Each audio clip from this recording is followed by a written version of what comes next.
What's up, Sammy? Yo! How are you, my man? I'm good. It's been a while. You got to come back to Toronto so we can hang out again. Yeah, man. Yeah, I know.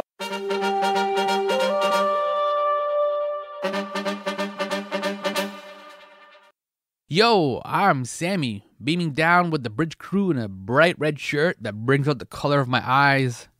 Younan. Oh, those red shirt guys. Oh, so much pain. William Shatner, attempting to explain seeing Earth from space, trying to convey how big and how fragile this planet, our planet, truly is known as the overview effect. The overview effect is, well, I'm going to quote a definition of the overview effect. The overview effect is a cognitive shift in awareness reported by some astronauts during spaceflight, often while viewing the Earth from outer space. End quote. Perspective changes everything. You know this if you've gone to the top of the Space Needle or CN Tower or Empire State Building. Perspective changes everything. On October 13, 2021, after landing back on Earth following his Blue Origin suborbital spaceflight, William Shatner reflected on the experience and told ABC News, "I hope I never recover from this." Yo, Star Trek is closing in on 60 years, and we've never truly recovered from meeting Captain Kirk and his weird crew in 1966. A 5-year mission has turned into decades of mapping the stars and seeking delight in this strange and vast universe. Shatner appeared in 2 episodes of The Twilight Zone, Nick of Time in 1960 and Nightmare at 20,000 Feet in 1963. That episode, that is one of my favorite all-time Twilight Zone episodes.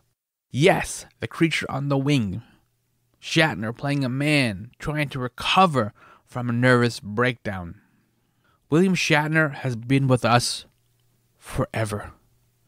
He's like the sun and the moon. There's never been a time when he wasn't around.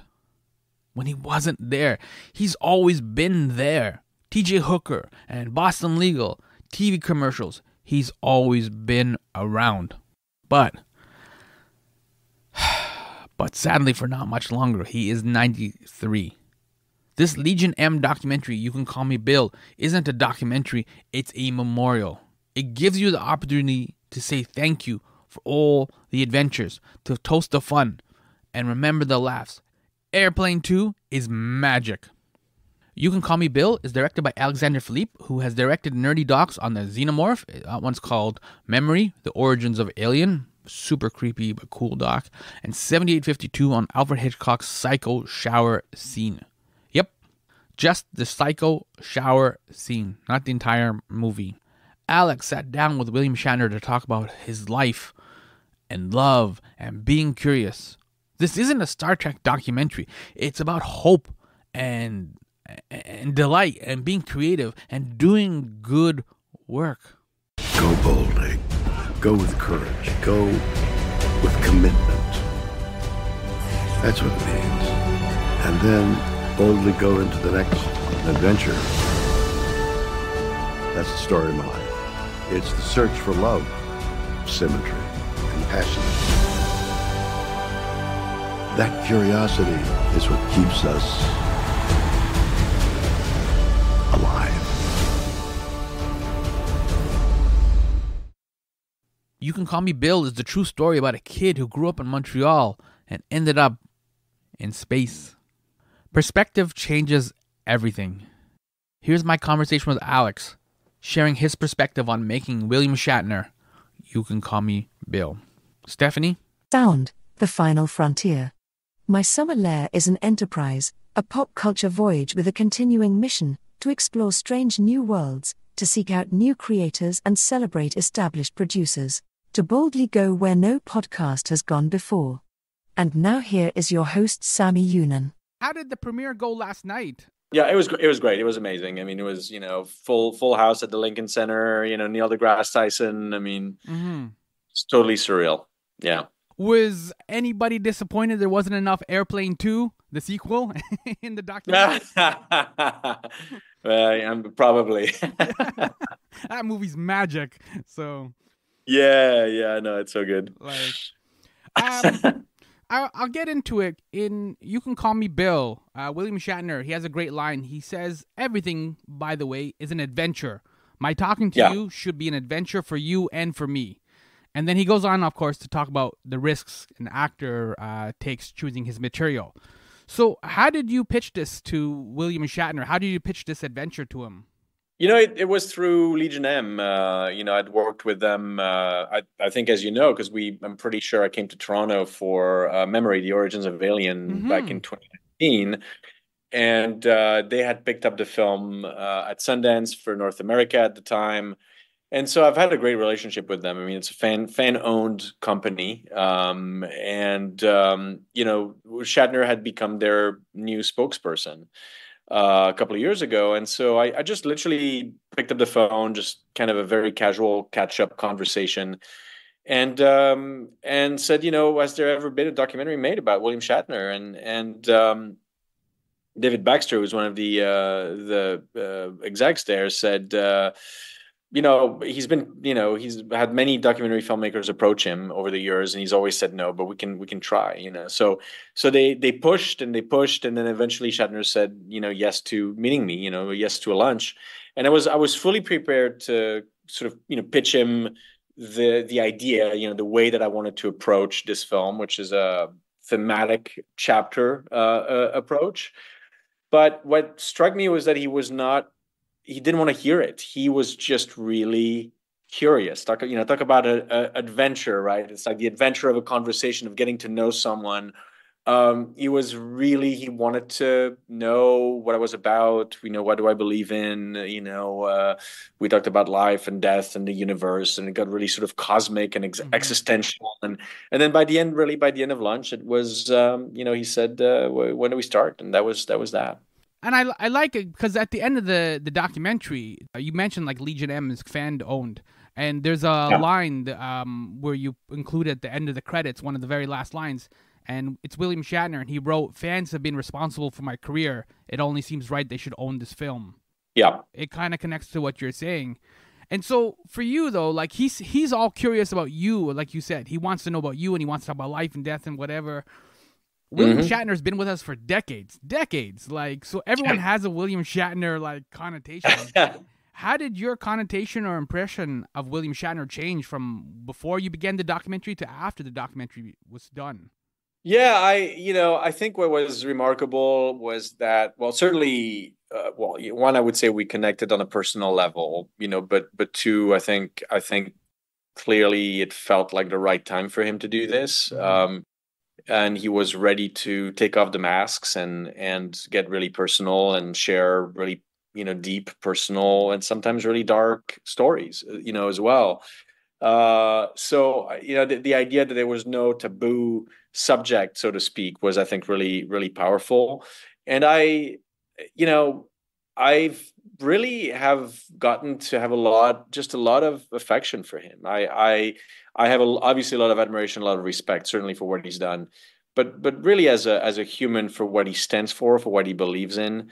I think his message is more urgent than ever, and not just about the planet and the environment, but about what it's like to live a meaningful life, and what the fact that we should care for each other. We're here for a very short amount of time on this planet, and instead of all this ridiculous polarization and vitriol, we have to be reminded that we are all human beings, and what a miracle it is, really, to be a part of this life. I think his philosophy sadly runs contrary to what we're being fed day in, day out in the media. And I'm really hoping that these are messages that are going to resonate, because they come from, our collective grandfather here. He's a grandfather figure for all of us. Yeah, he seems to be at peace with everything. I mean, he's 93 now, so there's nothing really he could have done different. Like, you know what I mean? The record is done, right? But it is. He is. I mean, as he says, though, he doesn't want to go. He's having too good of a time. And I think that's the one thing. It's like, as he says, what is there to boldly go into? When you're 93, well, you're going to boldly go into your your death and whatever that means, whether it's oblivion, whether there's something after that, and none of us know, and I think that's the thing. So you've done a documentary on the xenomorph, the alien memory. You did a documentary recently on William Friedkin, like Leap of Faith, Yep. and now a documentary on William Shatner. Legacy and impact runs through all of these documentaries. These are huge cultural stones that got thrown into our collective ocean. So what have you learned about legacy and what lasts in terms of working on all these projects? I mean, it's really interesting because I think it's always different. I mean, I think I'm pretty sure you and I have had this conversation before about, the shower scene in Psycho and the chestburster scene in Alien. What's fascinating to me is that they're very similar scenes. People reacted in very outwardly similar ways, but yet the deep-rooted reasons why they resonated with culture are, I would argue, completely different. So I think, and I think that's the thing, is there's no secret sauce, right? Whether a movie or a quote unquote icon is going to resonate with culture, I don't think we can sort of put our finger on it and say, well, this is the secret sauce. This is why. I think every single case is unique and different. In fact, right? I mean, Star Trek did not immediately resonate, right? The show was canceled after 3 seasons, and Right. and it took a while for it to sort of gain this kind of momentum. So, I think obviously in my body of work, in the films that we make at Exhibited Pictures, I'm very interested in delving into icons and iconic screen moments and trying to understand how and why they resonate and why they're so meaningful to, why they've transcended really the medium of cinema to become pop culture or cultural events. And I don't know that I will ever get to the bottom of that. There's always a lot of mystery around that, and I think that's a beautiful thing. But I think we can certainly point to certain aspects of it. And I mean, Shatner is a unique sort of beast. I mean, the fact that he started acting when he was 6. So we're talking about an 87-year 87-year acting career, which is just utterly mind-blowing.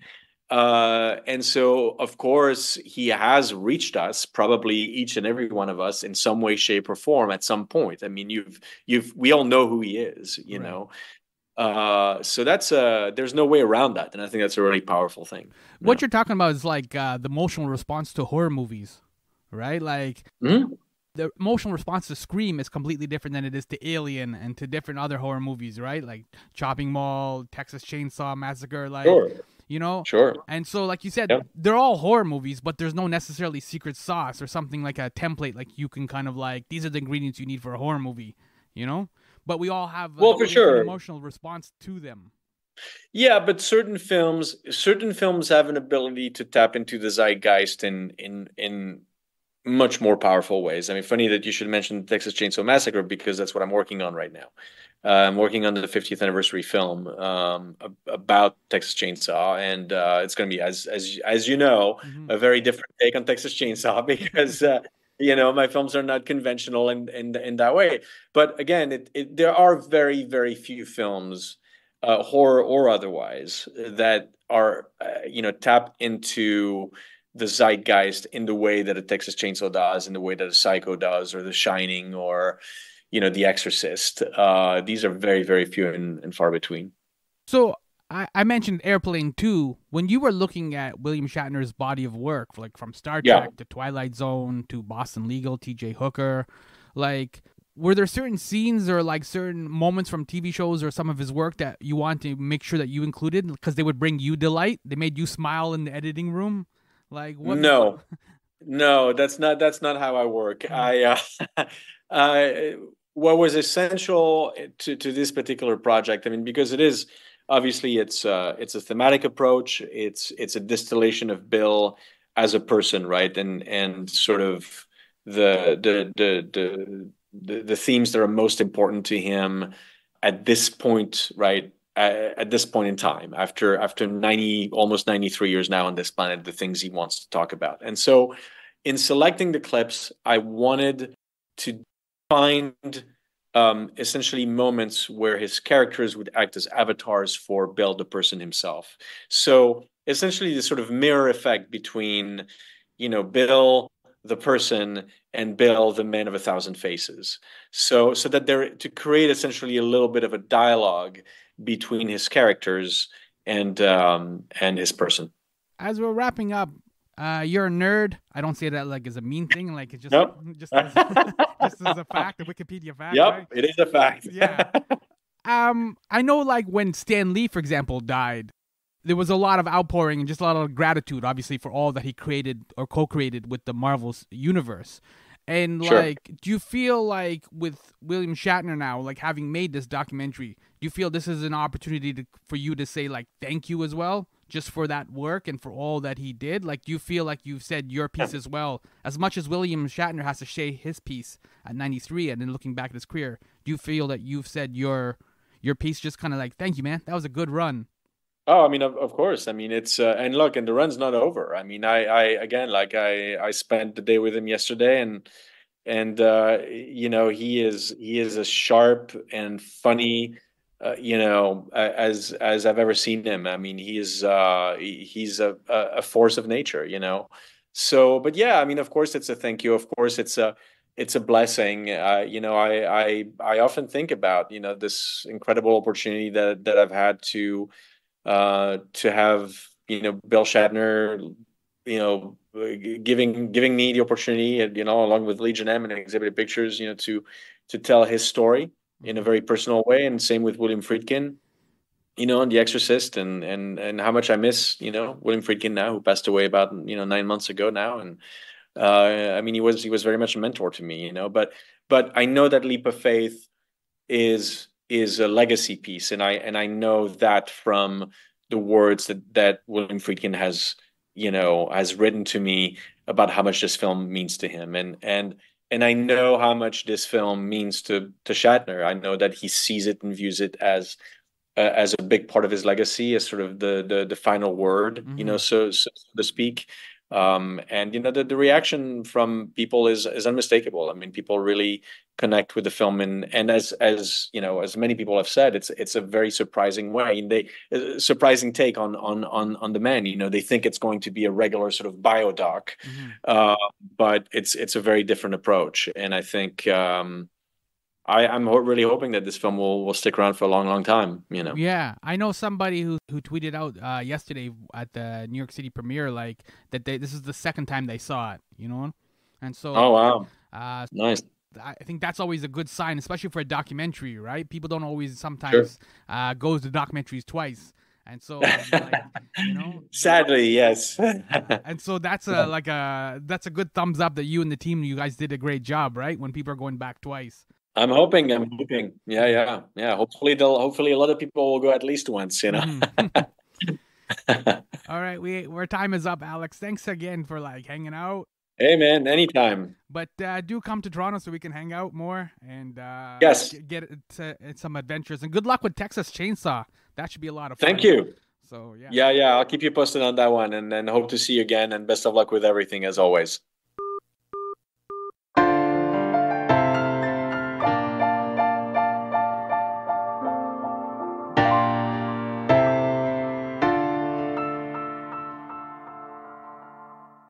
Yo, that was Alex, director of William Shatner, You Can Call Me Bill, and I'm Sammy, host of My Summer Lair. Pop culture is fascinating in that you don't really retire. It's not like being an accountant or a lawyer or even a teacher. In those common professions, people retire. You get the gold watch, right? In the uncommon job of crafting pop culture, you just die. The social contract is we the fans, the public. We give you this incredible life loaded with wealth and filled with opportunities. We support your work and we only ask for adventures in return. Let us boldly go together. Every pop culture career is a road trip. You can argue about the journey versus the destination, but the creators take us to the most unique places. It's amazing.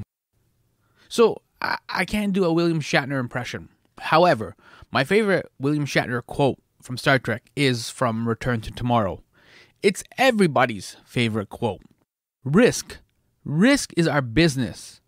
That's what this starship is all about. That's why we're aboard her. Risk. Risk is our business neatly sums up an acting career.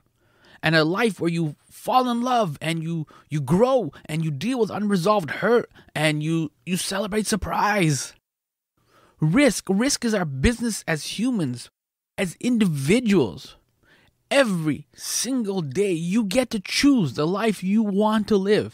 Every single day you get to become the person you want to be. What an astonishing invitation. And such a heavy, heavy responsibility. Because you're not always going to make good choices or even the correct choice. In William Shatner, You Can Call Me Bill, there's a powerful, powerful moment. Shatner's talking about the death of Kirk in Star Trek Generations, a 1994 sci-fi movie. William Shatner says, and again, I can't do an impression, so I apologize, but William Shatner says, and I quote, "There was a close-up of me as Kirk dies. I wanted Kirk to die the way he lived, with courage. Because I always played Kirk with curiosity. I wanted that to be his death, and I'd wish I had another take at it." End quote. And I wish I had another take at it. This is a 93-year-old actor reflecting on his on-screen death and wishing for one more take. Knowing that in life you don't get a second take. Second chances, yes, absolutely. But there are no second takes. Like, yo, this isn't a dress rehearsal. This is it. This is the life that you get. This is all you get. We have to keep talking about this. I'm trying and failing to convey all these dense emotions about William Shatner and Star Trek, and space is the place, and science fiction, and I'm struggling.